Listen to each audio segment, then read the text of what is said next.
આપણા જ જીવતરની આપણી જ વાર્તામાં આપણે જ રાજા ને રાણી. ઓહો શાયર, પેલા રાજા ને રાણી વાળા તમારી આ રાણી ને કપડા લેવા છે એનું કરો ને પછી ગીત ગાજો.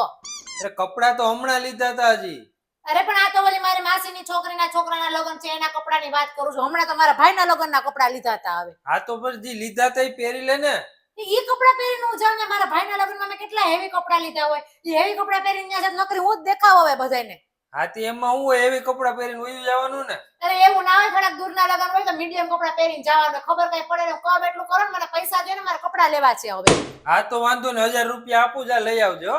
1000 રૂપિયા કપડા આવતા હશે. કેટલા પ્રસંગ છે? માંડવો છે, હલ્દી છે, મેરેજ છે, રિસેપ્શન છે, સાંજી છે, 5 પ્રસંગ છે. 5 પ્રસંગના 1000 રૂપિયાના કપડા આવતા હશે વાતું કરેથી. અરે લગન એની ઘેરે છે ને, વરઘોડો આપણી ઘેરેથી કેમ નીકળવાનું હોય એવી રીતે વાત. આ તો લગનમાં જાય તો નવા કપડા પહેરીને જ જવાનું. આપણે ત્યાં લગનમાં બધા નવા કપડા પહેરીને ના આવતા હોય તો આપણે નવા કપડા પહેરીને જ જવાનું હોય વાતું ઘરેથી હવે.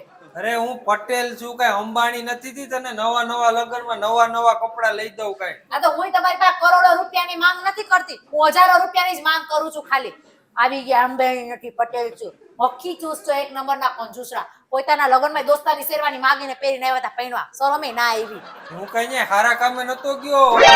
બસ ખોટી હોશિયારી રહેવા દો. હારા કામે નતો ગયો ખબર છે. આવ્યા હતા ઘોડે ચડીને પાછા કે હારા કામે નતો ગયો. જે કહું છું એ કરો ને. હવે કાંઈ કપડા બપડા લેવાના નથી હો. હવે તને કહી દઉં છું, આપણે કાંઈ નવા કપડા નથી લેવાના. હું કાંઈ પૈસા આપવાનો નથી. તમારું વોલેટ છે ને મારી પાસે જ પડ્યું છે. હું તમને ખાલી કહેવા આવી હતી, પૂછવા નહોતી આવી. હું કપડા લેવાની છું, મારે લગ્નમાં જવાનું છે ને, નવા જ કપડા પહેરવાના છે. એકને કપડા બીજી વાર નહીં પહેરું. હા પણ તો લેવાની જ હોય તો હું કામે ખોટી મગજમારી કરે છે? મારા ગીતમાં આવ ભંગ પડ્યો છે. આવ ગીત ગાવા માંડો. ગીત જ ગાયા રાખજો, બીજું કઈ આવડે એમ બગાડી નાખ્યું હાવ. આ ગાવા માંડો ગીત. કેવું નહીં, તમારી અડધી જિંદગી વેગી ઢેડા કરી કરીને કામના, પણ તમે કોઈ દી સફળ જ ના થયા હાવ. તે ઓલી કહેવત સાંભળી છે કઈ વારી? કે એક સફળ પુરુષની પાછળ છે ને એક સ્ત્રીનો હાથ હોય છે. પણ મને છે ને જિંદગીમાં એવી સ્ત્રી જ ના મળી. પણ તું ચિંતા ના કરતી હો, હજી મારી અડધી જિંદગી છે ને બાકી છે.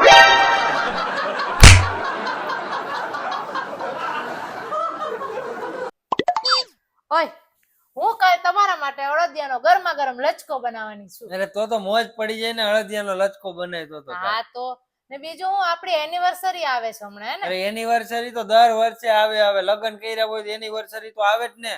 હા એ તો બરાબર, પણ આ વખતે એનિવર્સરીમાં મારે ચાંદીનું બ્રેસલેટ. ચાંદી નહીં.